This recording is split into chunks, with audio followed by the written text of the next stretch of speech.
This is Pet Life Radio. Let's talk pets.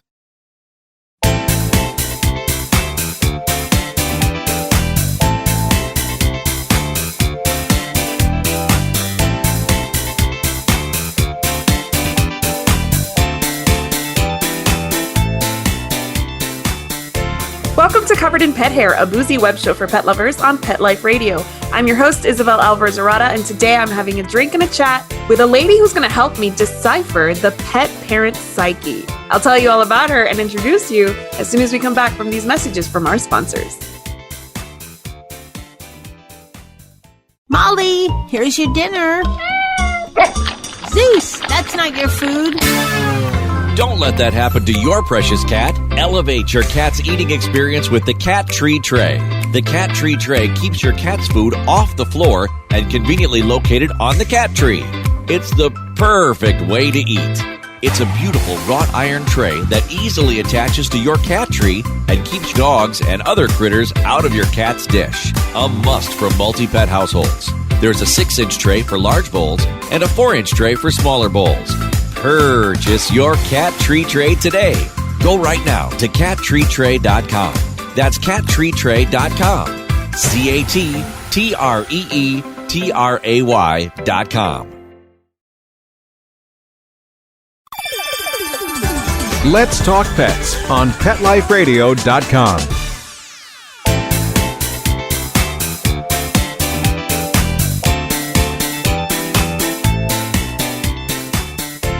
Welcome back to Covered in Pet Hair. I'm your host, Isabel Alvarez-Arada, and today I have the pleasure of having a drink and a chat with an author, an entrepreneur, a dog and cat lover, an adventure seeker.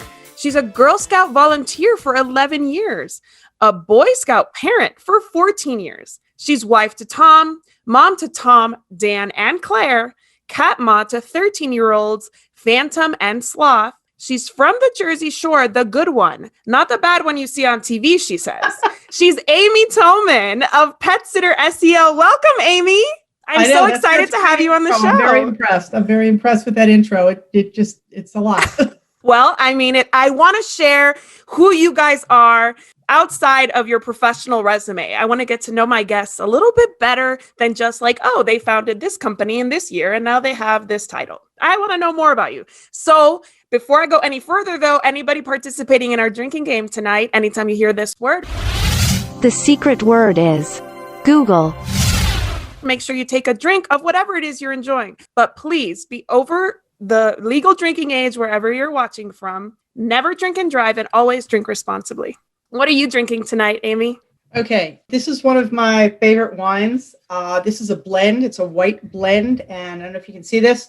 It's called Ugly Duckling. You'll have to look up online to see what the various components are, but it's Ugly Duckling, and it's from, and I don't know if you can see this, it's from a local winery near me called Working Dog, and they're in, I think, Robbinsville, New Jersey, and I absolutely love it. Nice. Cheers. That sounds good. So you're sitting in Central Park having a glass of wine. How wonderful. I am. That's actually the Dakota right behind me. Yes. Very wonderful, history-filled the Dakota. You know what? I like to pretend the whole point of this show is to pretend that we're at a bar or having a picnic and having a glass of wine. So we're basically pretending we're in Central Park. And actually, I'm drinking white wine as well. And I'm drinking a perfect picnic wine.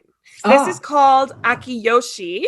It's called Akiyoshi. It is sugar cube Blanc. I mean, it's a sweet white wine, which I normally don't go for sweet wines, but it's very springy today. And I'm a member of nakedwines.com where they send me wines, and they had this great 6-pack of whites. And I was like, I don't even want to know what they are. Just send them to me. So this is one, and it's delicious. Yeah, definitely. Especially COVID times. I'm not going shopping for wine. Just send it to my door. Exactly. Cheers. Thanks for being on the show. Thank you. I'm going to have a little bit of mine as well. Please do. Enjoy. So I always introduce this show with a game, and I want to play a game with you to kind of warm us up for the conversation. I know you have no idea what to expect because I was like, you know what? We're going to talk about the psyche of pet people, but you're not a psychologist and you're not necessarily like a super duper crazy pet person. You don't call yourself like the crazy cat lady, but we're still going to talk about your knowledge of pets around the world. That is the name of this game. And are you ready to play? Yes. Sounds fun. As most of my games, it's a true or false game. So you have 50% chance of getting all of them right. I love it. I love it. All right. So the first one, Argentina, Mexico, and Brazil have the highest percentage of pet owners in the world. True or false? True. It is true. Cool. According to calmsage.com, that is, I have not verified the authenticity of any of these statistics. Women are most likely to have a cat or a dog as a pet, while men are more likely to have fish or birds as pets. True or false? False. According to calmsage.com, that is true. Again, I have no idea what kind of men, what kind of women. I'm assuming they mean single women and men. Wow. I don't know. Interesting. Very interesting, right? I have no idea. All right, next one. Dogs are the most popular pets in the United States, with almost 50 million households owning at least one dog. True or false? I thought it was cats. I will say false because I think it's cats. That's really interesting you should say that. So according to calmsage.com, there's more cats than dogs in the US. Right. According to worldatlas.com, that is true. There are more dogs than cats. So I think it depends on when you're taking the statistic. So both answers fly. You are good to go on that one. I like that. I like that. Depends on who you ask. All right. Cats are some of the oldest known pets, with scientists discovering that a cat was being kept as a pet in Cyprus more than 9,500 years ago. True or false? Yes, true. It is true. Isn't that so cool? No wonder they love themselves so much. They're like, we're the original. It's the OG. I like that. Like in the Egyptian art, if you ever look at, there was like Egyptian art and you see them in there as well. Absolutely. I love the fact that there's like hieroglyphics of cats and stuff. Like, it's so cool. Exactly. And they're always so poised and elegant, as they are now on their cat trees in our living rooms. Mine have moments when they're not, when elegant is not quite the word. But yeah, belly rub time. Some can be a little, and you just kind of look at them and you go, do you have to have your feet straight up in the air when we're doing That's a lot of like visual, right? Sometimes cats can really. I used to have a client that had a really great sense of humor, and he had like magnets of like cat bottoms on his fridge. So all you saw was like the tail, the little bottom, and the legs. It was kind of hilarious. It made me smile every time. They're also like, jacket hooks, coat hooks that you can get, that it's like the back end of a cat. The back end of the cat. They always made me smile, so I guess they're worth the investment. All right, exactly. 2 more questions. 44% of French households have pets. True or false? True. It is true. The French love their pets. Wow. Last one. Dogs are the most popular pets in Europe. True or false? I would say true. It's actually false. According to World Atlas, they are the ones that have more cats than dogs in Europe. Wow. I would not think that, because just from nothing other than just what I read and all. That's interesting. I did not know that. I agree. I have family in Spain. I go to Spain almost every year outside of COVID experience. And I don't think I've ever met a cat inside a house as a pet. Like, I've seen cats outside, but most of the pets I've met in Spain are dogs. So I was surprised by that as well. So you are in a kind of a special place. I wanted to know if you personally consider yourself a part of the pet care industry, or if you consider yourself a part of the IT industry, because what you do is mostly online. It is. You know what? I've told this line for quite a bit and quite a few years. I actually started working with pet sitters 6 years ago, and I started my business, 4 years ago. And I've always said, I've been very clear, I am not a pet sitter. I do not do pet care, but I respect everyone who does, because y'all have a lot more patience than I do. Because I think some things I would just be like, oh, it's raining, it's cold. And then all y'all are out there, getting the snow out of the way, getting to these homes, I'm just not that good. I want to sit inside. I've got like my little warmies on. I'm sitting in front of my monitors, getting stuff done. In as much as I sometimes wish I was a little bit more, involved, I'm okay with it. I'm okay with kind of, like I said, being on the periphery, knowing a lot of people, being happy, to speak with those people, but still the periphery is okay. It's interesting because most people watching may not even know what it is you do. So do you mind giving us a tiny glimpse as to what an SEO specialist like you does? Okay, well, it's funny because an SEO does SEO.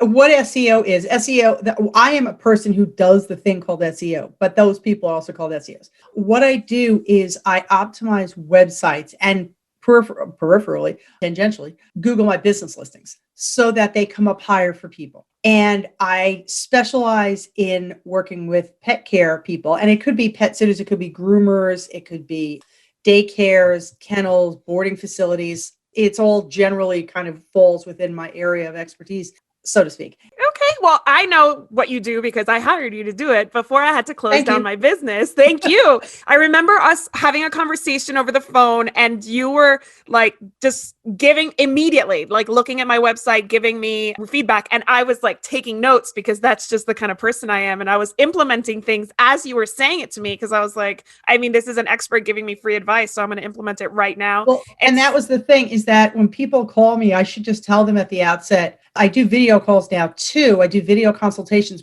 partially because I want them to see what I'm looking at. But that's the thing. I should tell people at the outset, I hope you have your crayons ready.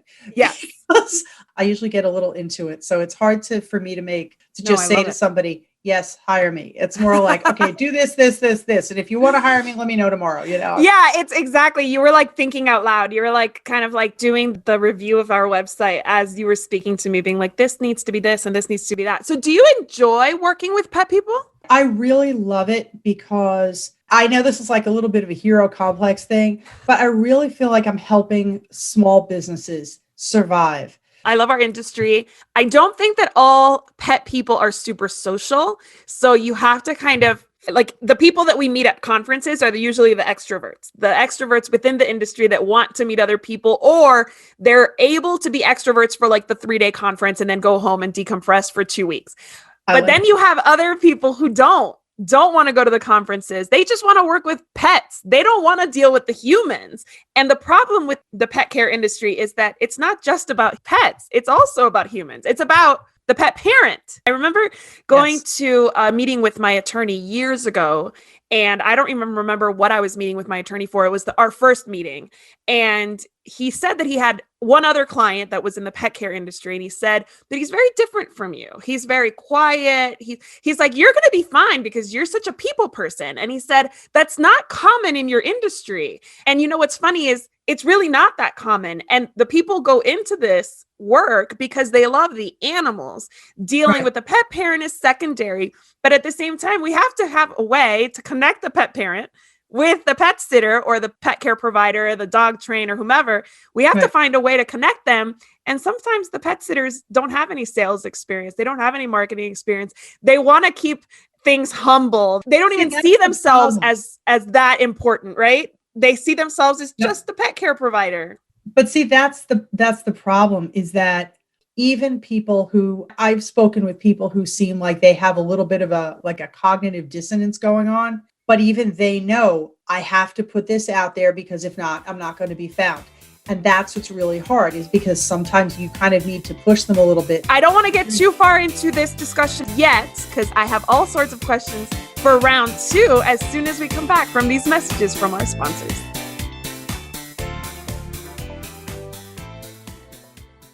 Take a bite out of your competition. Advertise your business with an ad in Pet Life Radio podcasts and radio shows. There's no other pet-related media that is as large and reaches more pet parents and pet lovers than Pet Life Radio. With over 7 million monthly listeners, Pet Life Radio podcasts are available on all major podcast platforms. And our live radio stream goes out to over 250 million subscribers on iHeartRadio, TuneIn, Stitcher, and other streaming apps. For more information on how you can advertise on the #1 pet podcast and radio network, visit PetLifeRadio.com/advertise today. Let's talk pets Let's talk pets on Pet Life Radio. Pet Life Radio. PetLifeRadio.com.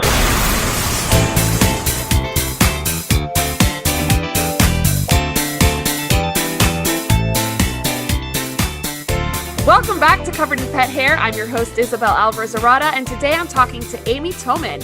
who is an SEO or SEO, search engine optimization specialist. And she is going to play another game with me because I want to really delve into the psyche of a pet parent who's looking to hire a pet care provider. So this next game, Amy, it's called Petty Personalities. And we're going to talk about what the kind of pet one has says about one's personality. Ooh, this should be fun. All right.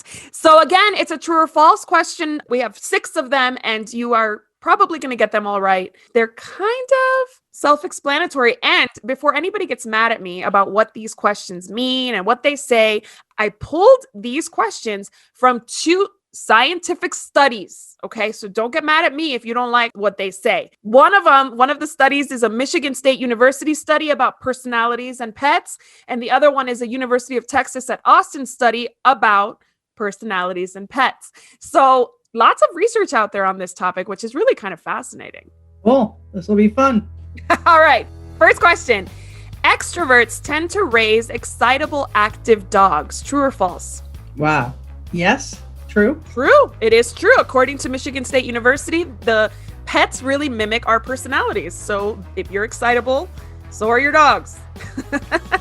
Love it. All right. Next one. Pessimistic owners raise dogs that are more anxious, fearful. True or false? Oh, true. According to that same study, it is true. Oh, that's sad. Isn't it?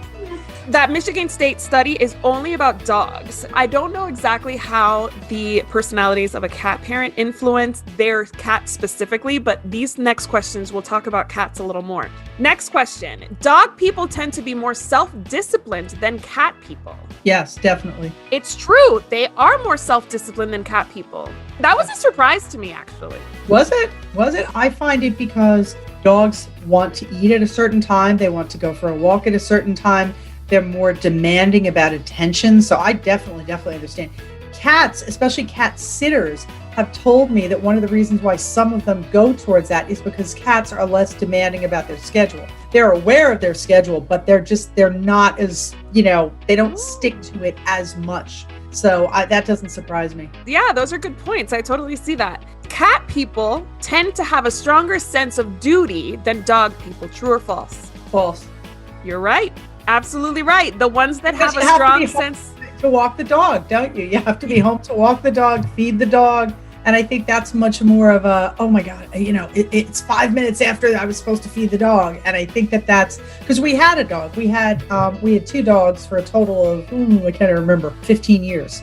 And that was always my thing, is if we weren't home by say the dog is supposed to eat at 5. If we weren't home by 5:01, I was losing it. I was just, the dog needs us.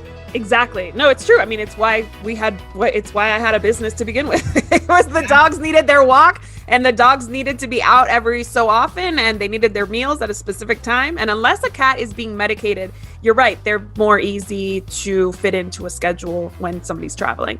All right, next question. Cat people tend to be curious, creative, free thinkers. True. It is absolutely true. Oh, you're doing really well on this game. All right, next one. Cat people are less agreeable than dog people. And again, this is not my opinion. This is based on a study from University of Texas at Austin. I agree. It is true. They are less agreeable than dog people, according to this study. That's such a nice way to phrase it, too. It's really funny. I feel like cat people are very discerning about their cat's care. And I've shared this before on this show. I had a cat client demand that we brush their cat's teeth during visits, and the cat didn't know us, and the cat wouldn't let us do it, and she was like, just do it. And we were like, we can't just, hello? We can't just do it. So we never had that kind of demand from a dog person. They kind of understood that dogs were more variable, I guess, and this person was this human was less variable in her expectations. So in my experience caring for cats and dogs and their people for 12 plus years, I do agree that cat people tended to be less agreeable. Sometimes they were way super agreeable, super easygoing, but when they were particular, they were very particular. Yes, I can see that. Are you a particular cat person? We're not really that this has to be done now, or, we cater to them a little, but I don't think we're like nuts about it. So when you're looking for a service provider, whether it be a pet care provider or even like, I don't know, a cleaning service or a landscaping service, when you go online, what do you look for? Because you know how these websites work. So what exactly, maybe what are your top 3 things that you look for on a website? Oh, the first thing I was going to say, the only 2 things that I really look for. One of them is that they're nearby so that they are come to my area.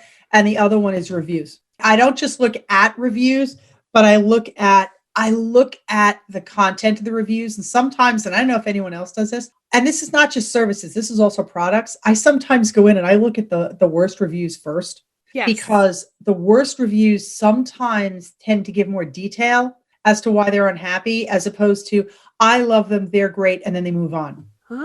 Good point. You know, I hate to say this because I look at them all day and I've been working with them and I'm trying to tell people how to get good reviews. For somebody to get, a preponderance of bad reviews tells me not only that they're not necessarily somebody who knows how to get along with people, but also they just don't care. And so in as much as I don't necessarily trust somebody who's got all good reviews, I shouldn't say that because I have a lot of nice ones. So, and thank you everyone who's left one.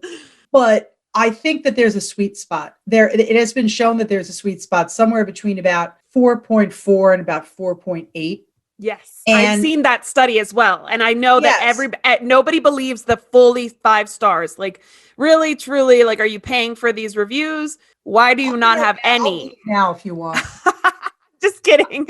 On Google, we had like 32 5-star reviews, but on Facebook, we had like a 4 something because all of them were 5s except for one client who just didn't give us a 5. She gave us a 4. She liked us. She said nice things, but we weren't worthy of a 5 in her mind. And that's fine too. But I did see the same study that you're referring to where it was like, there's kind of like a sweet spot, like too many 5s, maybe anything less than 3.5.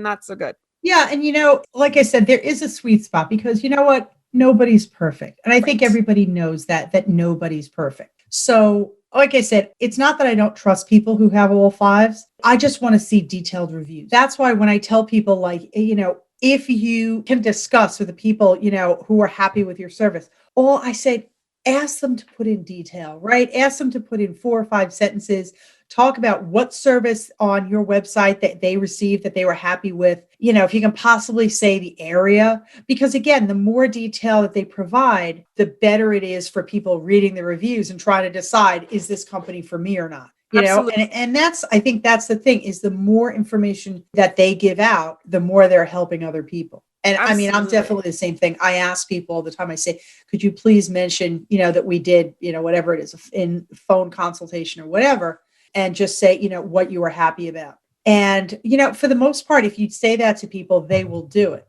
I don't know about you, but I find these little, oh, she was wonderful. I find those useless. So yeah. I like to read ones that have more kind of meat to them. Sometimes the bad reviews are inevitable sometimes. I can tell you my first Yelp review ever at the Wag Pack was a lady who we had to decline services because her dog was aggressive to the point where we could not enter the home when we arrived to provide services. And she was only going to hire us once a month. So this dog was never going to get to know us on that kind of a schedule. So I said, based on once a month scheduling, I don't have anybody who's going to feel safe taking this dog out. He was a huge dog, like a Cane Corso Rottweiler mix. Oh, he was big. Yeah, big. He was scary because he was like having this guttural growl and we had to like sit in the kitchen and like sneak out. It was very scary and I had to decline services. And she called me lacking in compassion because I wouldn't care for her dog. But obviously she was thinking of that from a pet parent's perspective. And I was thinking of it from an employer's perspective where I could not put my staff member in danger.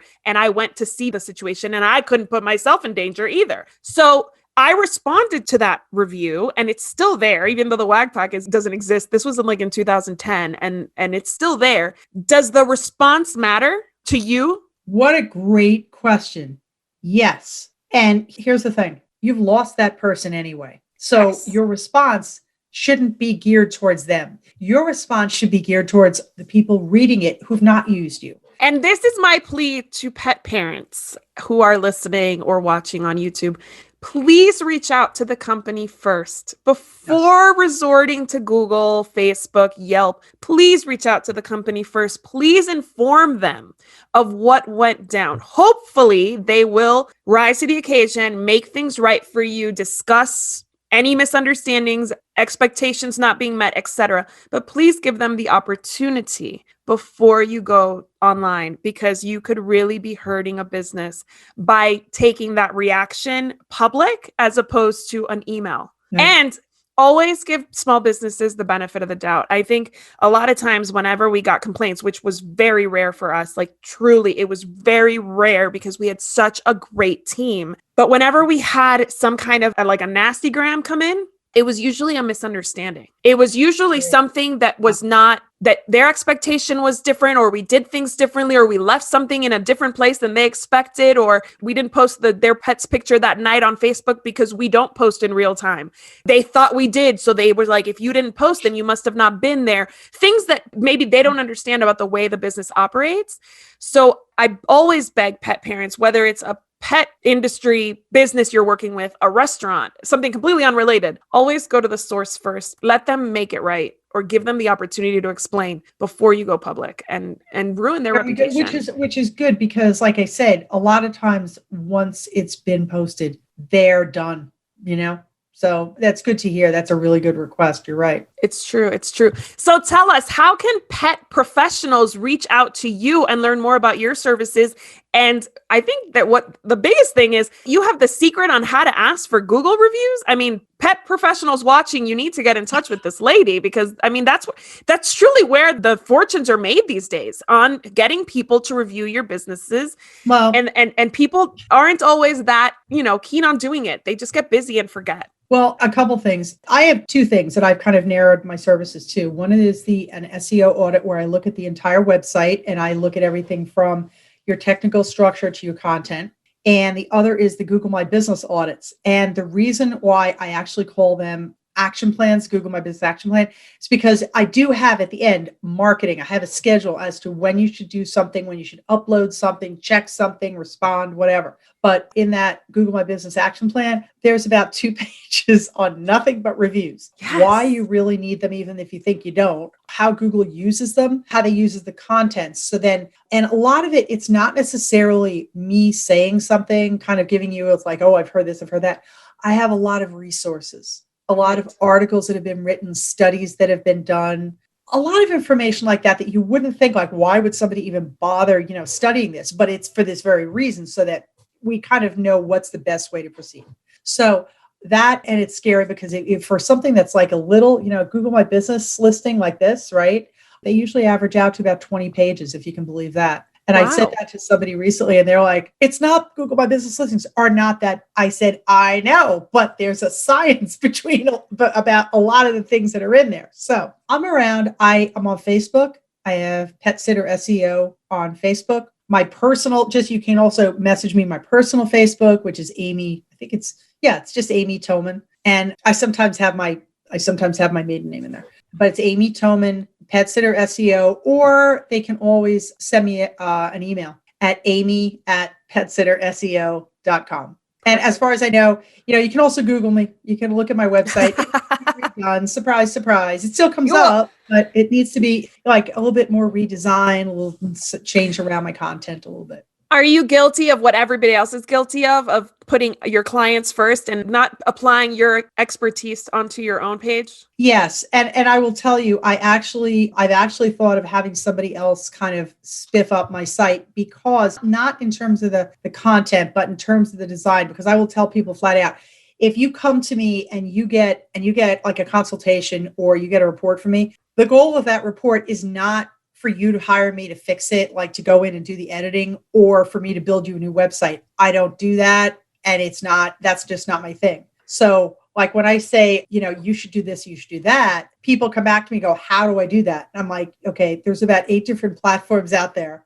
So I could tell you how to do it, but it's just not my thing to do it per se. I know how, but I just don't. So I'm getting there. It's been a little bit, and I know I have to I have to get to it. I know what I want. I just have to go in and play with it a little bit. It's making the time. It's making the time. When I was a dog walker, I had to force myself to walk my own dogs because I was coming home from walking 12 dogs or 12 houses worth of dogs. And then I'd have to come home at 4:00 and my dogs are all like, let's go. And I'm like, all right, let's go. Let's go. I had to rally. So I totally hear it. Chefs don't like to cook when they come home either. It's very true. And you know what? It's hard too, because I've gotten to the point too that I will work I usually work around 12-ish hours a day. So if you're staring at the screen that long, after a while, I have trouble getting to sleep. Or if I get to sleep, I can't stay asleep. Mm-hmm. So I'm still trying to wrangle the perfect, and that's a new thing for me because I never used to have a problem with that. But I think it's partially with the eye strain. So I think that that this is something else that I'm just trying to work out. Yeah, for sure.